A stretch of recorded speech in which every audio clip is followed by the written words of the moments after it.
Mike Owens with Inside Fighting, and it's always a pleasure to be joined by dangerous Davey Grant, who returns to action next Saturday night, facing Da'Mon Blackshear, UFC Abu Dhabi. Davey, always a pleasure, my man. How are things with you today? I'm brilliant, thanks, mate. Always nice to speak to you. Likewise, mate. I know that we caught up briefly in Las Vegas, but how was camp out there? Was the majority of the camp over in America this time? Yeah. I do most of my camps in Vegas. Like the level on the mat, especially for my weight, it's unreal. I mean, you saw yourself the level of the guys I'm training with over there. It's second to none. Under the tutelage of John Wood, and like it's just a really good like family gym. And I honestly absolutely love it there. So yeah, most of my preparation was in Vegas. It was quite fun watching you and Brandon Marino get a couple of sparring rounds in. It was pay-per-view rounds, dare I say. Yeah, big good round, always good rounds with Brandon. He's legit. Like it's fantastic to be able to work with these high level guys. Does he train much when he comes out to Las Vegas? I mean, he doesn't go. He's not at syndicate every day like I am, Hmm. but he comes to rounds and stuff like that. I think he's got a few different things going on. He does a lot at the boxing gym and a lot, I think, at the Iridium gym as well. Hmm. So yeah, nice to get some rounds with him while he's there. How important for you is having access when you're in Vegas is having access to the PI? Oh, it's fantastic. Honest, it's like it just takes such a burden from you. Like I literally have to train and rest. That's all I have to do. They sort out my physiotherapy, all my nutrition, my food's there. Like if I don't even want, I don't even have to order my food. I can just tell the nutritionist, right, I'm this weight. I want to be this weight in 5, 6 weeks, and then they'll do everything for me. I go to the PI, pick up my food. It's easy as that. Yeah, it's so fantastic. And on top of that, I've worked with some of the best strength and conditioning coaches in the world, Mm. so I'm always going to be in tip-top form. Do you like fighting in Abu Dhabi? Because I know obviously it's a friendly time for us. We can watch you, I think, just around the Yeah. tea time you'll be on, which is perfect for us. It's a lot nicer than 3 o'clock in the morning. But is it a place that you enjoy fighting at? Yeah, I mean, like, you wouldn't believe how many messages I've got of people saying, "Oh, I'm so pleased it's on at like a decent time this time." So it's nice to be able to fight and not have everyone stay up too late in England who wants to see the fight.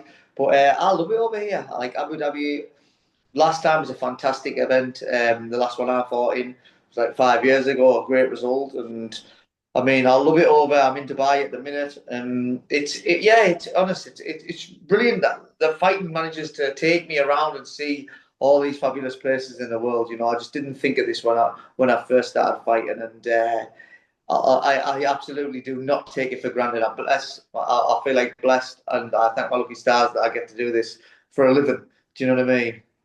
Is there a bucket list place or a bucket list stadium that you've got left that you go, right, I want to fight there before it's all said and done? I haven't fought at Madison Square Gardens, Mm. so that's definitely up there. It's very, Yeah. very iconic in the fight world. And I mean, I would like to fight in Japan. I know they don't really do them there anymore, but that would be a nice place to go and Mm. see. Or maybe even Australia, just get to see the world. Yeah. I'll fight anyone, anywhere, and if it's somewhere exotic, fantastic. I know that the family flew out before the last fight in Tampa, and I think you spent some time in Disneyland, Florida after the fight. Who's coming over? Are the kids coming over for this one? No, we're not going to make it this time. We've got a bit too much going on at home. The wife's got a lot going on, and so they're not going to be here this time. I'm going to fetch them over. We're going to come over for a little bit afterwards, but it's just going to be focused and concentrating on the fight for this Yeah. one. Let's talk about your opponent, Da'Mon Yeah, Blackshear. What do you think he does well? Give me a scouting report on the next one. durable, isn't he? He's like he's definitely going to be there for a good scrap. I feel like he comes for it. He's he's a seasoned vet. Like being about a bit. I think it's going to be a great fight, and it'll definitely be one to watch. Little bit of a technical difficulty there, but I was asking you about your next opponent. Have you guys ever trained together in the past? No, no, I've never trained with him. Okay. And you've had this fight since January? No, I've been like sort of in training camp Hmm. since January. I fought in December. Had a couple of weeks just healing up and over Christmas, and I was straight back into camp January. I try and just live it like the fight life. I try not Hmm. to do fight, camp, but yeah, I've been training and focusing on the next fight since January. You don't do like the Paddy Pimblett and balloon up in weight? No, no, I definitely don't. It's not easy. I don't. I'm not like a monk constantly. Do you know what I mean? I do go a little bit bigger, and then I have to diet down again. But I try and just absolutely live the life, like I just. Then I'm ready to take short notice fights, keep myself in shape, getting better and better all the time. At this stage of your career, is it trying to be as active as possible and trying to get as many of those fights in as you possibly can? 100%. Like we sort of fighting against the clock at the same time at my age, but like as long as I still feel like I'm getting better, I'll keep going. Mm. What's this fight do for you in the bantamweight division, do you think? I mean, hopefully it's a bit like it'll propel me up. I should be getting top 15 guys next. There's definitely some great fights out there. Great fights for me to be made. So ideally, go and get like a nice quick knockout straight back in there against someone top 15 just outside a big name. That's what it's going to be in an ideal scenario from my point of view, 100%. Is there a guy from that 11 to 15 range that you go, me and him makes for the type of fight that I like? No, honestly, I think I match up well and hard. I'm a hard fight for anyone, Hmm. anyone in the top 15. I don't care who it is. I'm really not bothered. It'd be nice to go and start working up these rankings, though. Definitely. We were talking training about in Syndicate earlier. Did you get any work in with the champ, Merab, this training camp? Yeah, he got some work in with Merab. Like he was out of town for a little bit, and then he got there towards the end. He's such a good guy. A great training partner, and obviously fantastic to go and work with. When you're working with the champion of the division, it's a good bit of confidence, and your preparation's been on point.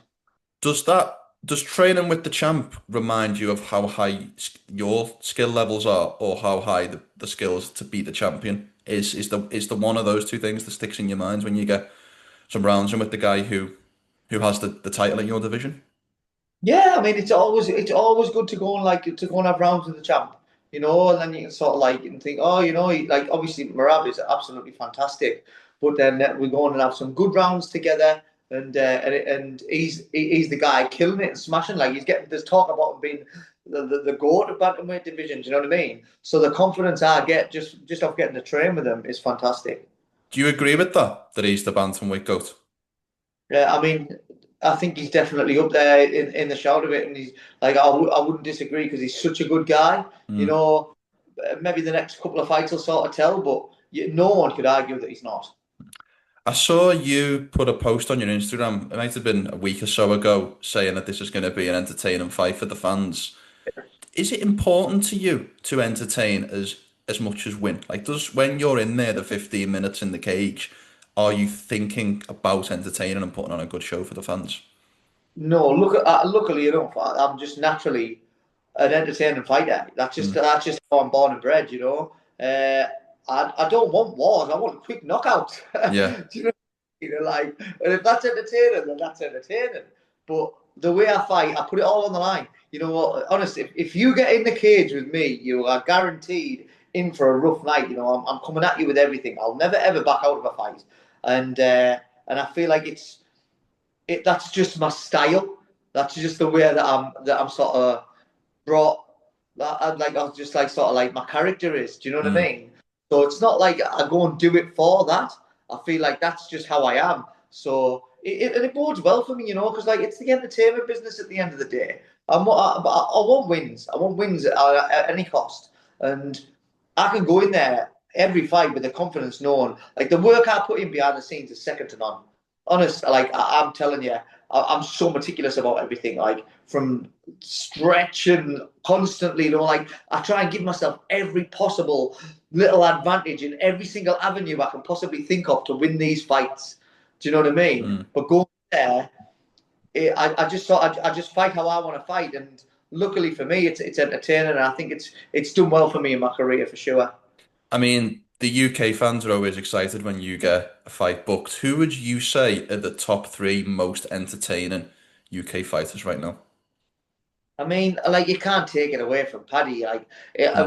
whether like the entertainment side of things, or it's just like because he's got so much like sort of hype behind him, or like in all honesty, some people want to see him lose. Do you know what I mean? Because he's got that sort of buzz about him. Mm. But I think when you're as vocal as Paddy, what you're going to get is you're going to get haters and you're going to get fans. But like in all reality, in the world of publicity or MMA. It's the same sort of thing. Do you know what I mean? Like, it's just twice as many fans, really. You know, you've got a lot of people who go and talk about him online and stuff like that, and people get excited for his fights. You know, so he's definitely doing really well. I feel like the people who can talk a good game and sort of be a lot more vocal about things. Do you know what I mean? Mm. It makes for exciting fights. You want to see that, you know, and good luck to them. It's not really, and it's never been part of my game. You Yeah. know, I'm sort of a little bit more respectful, a little bit more old school, but that's just how I am, and I wouldn't feel comfortable sort of trying to be that type of person because I'm not. And then if people are, brilliant. But if you're not that type of person, it's just going to look fake, which it would from me. I'm not really into all that. But yeah, he's definitely probably one of the guys to watch at the minute. I would have thought he's probably getting all the clicks. Mm. Last one from me, mate. Thank you so much for your time. When Dana walks in the media room next Saturday night and one of the reporters asks him about your fight, what do you want him to be saying? I want them to be saying you need to get this man booked up straight away. He's got a quick knockout and he want a fast turnaround. You know, that's always going to be ideal. You know, like honestly, I just want to get in there as many times as I can this year, and I just want to knock people out and work my way up the rankings and take my rightful spot. Do you know what I mean? That's what we're looking for. I love it. Davey, always a pleasure, my man. Have a great and safe rest of the week and best of luck for the next fight. Cheers, man. I appreciate it. Thank you.